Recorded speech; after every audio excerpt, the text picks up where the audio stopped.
Sammy Gibson here with Eastwood Animal Clinic, and today we're going to touch base on some of the little genetic things that we commonly see in our toy breed dogs. It can happen in larger breed dogs, but it is less common.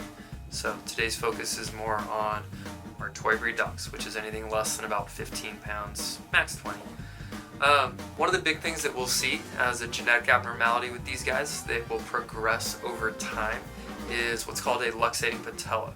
So one of the ways you can pick up on this at home is usually your dog's running, then all of a sudden they start carrying one of their back legs, and then all of a sudden they put it down and they run like nothing ever happened, doesn't seem to hurt him or anything. That is one of our big red flags that we will pick up on in history for a luxating patella. Today I have a little prop for you, so I'll kind of walk you through that process a little bit. So here is a prop basically. This is our knee joint, we call it the stifle. These are some of the different tendons that go up and down. This is the patellar tendon, so the kneecap on a human being. That is what we were talking about with the patella. It is the kneecap, is another name for it.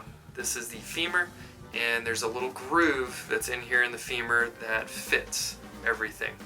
And the patella is supposed to sit in this little groove. It's kind of like a little ridge, kind of like when you make knuckles, it should sit right inside that little ridge. And when you have a luxating patella, one side's been worn and it kind of falls out of place a little bit. And on this example, this is our little ridge right here, and the patella should sit right in there.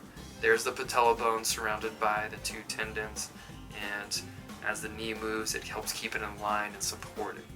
With a luxating patella, what is happening is this patella bone is not sitting in that ridge anymore. And usually it'll fall to one side or the other. The medial side or the inside of the leg is typically more common, and it'll go on this side. And when that happens, the patient can no longer bear weight on the leg, hence they pick it up and carry it. A lot of times they will skip, hop, kick, they will do something, and that will pop it back in, and they can go on as if nothing ever happened. If it's progressive and it's getting worse with time, let your veterinarian know.